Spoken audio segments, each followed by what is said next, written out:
दोस्तों देखते हैं इस वीडियो में कि अब की बार का जुलाई 2025 का डीएडीआर जो है कितना फाइनल हो गया है, क्योंकि सीपीआई जो इंडेक्स जो जारी करती है लेबर ब्यूरो, उसने अपना प्रेस रिलीज कर दिया है। चलिए जून 2025 का सीपीआई इंडेक्स जारी कर दिया गया है, इसको समझते हैं क्या है। तो इसके फर्स्ट पॉइंट में उन्होंने लिखा हुआ है कि labour bureau as attached office labour employment has been compiling consumer price index for industrial workers every month on the basis of retail prices.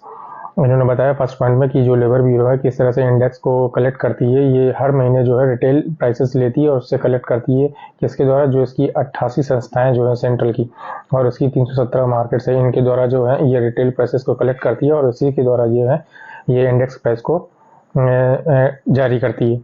तो इसको ये फर्स्ट पॉइंट बताया गया। सेकंड पॉइंट इसका क्या है, सेकंड पॉइंट में उन्होंने बताया the all India CPI IW for June 2025 increase by 1 point and stood at 145। यानी कि जून 2025 का जो सीपीआई इंडेक्स है जो है एक पॉइंट इंक्रीज होके कितना हो गया, ये 145 हो चुका है। ठीक, ये इन्होंने सेकंड पॉइंट में बताया। थर्ड पॉइंट में उन्होंने क्या कहा, थर्ड पॉइंट में कहा year on year inflation for the month of June 2025 stood at 2.55 as compared to 3.67 in June 2024। इन्होंने बताया कि एक ईयर में, यानी कि जून 2024 से जून 2025 तक जून जो है इसका इन्फ्लेशन है, जून 2024 में 3.67 था, यही जो है अब हो गया कितना हो गया, अब ये 2.55% हो गया, मतलब कम हुआ है ये जून 2024 के कंपैरिजन में। चलिए आगे इन्होंने क्या बनाया, आगे इन्होंने चार्ट बनाया हुआ कि देखिए ये इन्होंने चार्ट में भी समझाया हुआ इस चीज को। ये जो है चार्ट, ये देखिए इन्होंने चार्ट में समझाया कि जून 2025 का 2.55 है और ये जून जो 2024 है इसका ये था 3.67 लास्ट ईयर का। तो अब की बार इन्फ्लेशन रेट जो है पिछले साल से कम हो गया, इनका ये कहना हुआ है। तो इन्होंने कुछ इंपॉर्टेंट जो इनके ग्रुप्स हैं उसके विषय में इन्होंने डाटा बताया है कि मई में देखा हुआ था इन्होंने फूड और बेवरेजेस में 146 था और जो जून में 148 हो गया।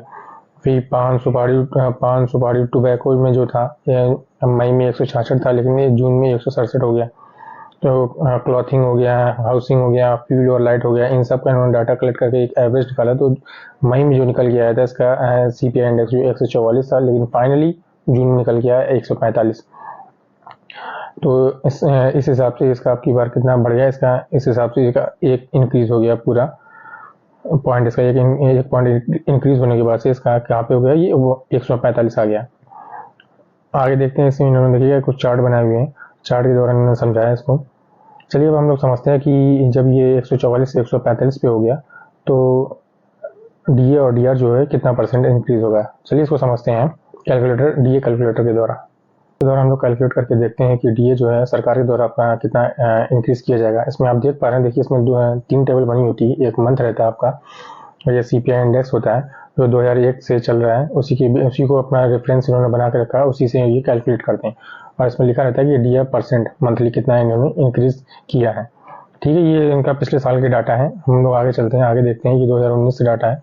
अब आगे देखते हैं इसमें क्या है, ये कैलकुलेटर पे इसमें समझते हैं कि हम लोग किस तरह से ये जो डीए जो है कैलकुलेट किया जाता है, कितना परसेंट बढ़ेगा कितना घटेगा। इसमें 3 टेबल बनी होती है, एक होता है मंथ का, एक होता है सीपीआई आईडब्ल्यू इंडेक्स और उसका एक होता है डीए परसेंट की, कितना परसेंट ये मंथली बढ़ाया गया है। तो ये चूंकि पिछले साल का डाटा है जनवरी 2019 का, हम लोग चलते हैं अपने 2025 के डाटा पे। ये 2020, 2021, 2022, देखिए पूरा पिछले साल के सारे डाटा का कलेक्शन यहाँ पे पड़ा रहता है। चलिए देखिए आप इसमें देख सकते हैं कि इसमें डाटा इसमें जो है चढ़ा दिया गया है, इसकी एंट्री इसमें कर दी गई डी कैलकुलेटर के द्वारा। आपकी बार का आपने देखा था सीपीआई इंडेक्स कितना आया था, 145 आया था, इस हिसाब से कितना हो गया ये हमारा डी आपकी बार कितना हो जाएगा, 58 हो जाएगा, 58.8 है। इसमें क्या करते हैं, ये दशमलव के बाद के डिजिट को है इसको नहीं लेते हैं, तो आपकी बार का डी हमारा कितना हो जाएगा, 58% हो जाएगा। 58% हो जाएगा, कहाँ से हो जाएगा, अभी प्रेजेंट में कितना चल रहा है, प्रेजेंट में हमारा 55 चल रहा है। तो ये 55 से होकर अब कितना हो गया, 58% हो गया। तो यानी कि अब इसमें हमारी ग्रोथ कितनी की आएगी, ग्रोथ हमारी आ जाएगी इसमें 3% का। तो दोस्तों कंफर्म हो गया ना कि हम लोग को डीए कितना मिलना है, डीए आपकी बसर के दौर का 3% ही मैक्सिमम अनाउंस किया जा सकता है, इससे ज़्यादा नहीं। तो अगर आप कहीं पे वीडियो देखते हैं कि 3% या 4% अनाउंसमेंट हो गया, 4% का जो बोलते हैं कि डीए अनाउंस किया जाएगा, तो वो एकदम ही गलत है। मैंने आपको एकदम डिजिटली इसको सारे प्रूफ के द्वारा इसको प्रूफ कर दिया, दिखा दिया आपको कि आपकी बार अपना डीए परसेंट मैक्सिमम 3% जा सकता है, इससे ज़्यादा ऊपर नहीं जाएगा। डीए जानकारी आपको कैसे लगी जान के कमेंट में जरूर बताइएगा। Thank you so much.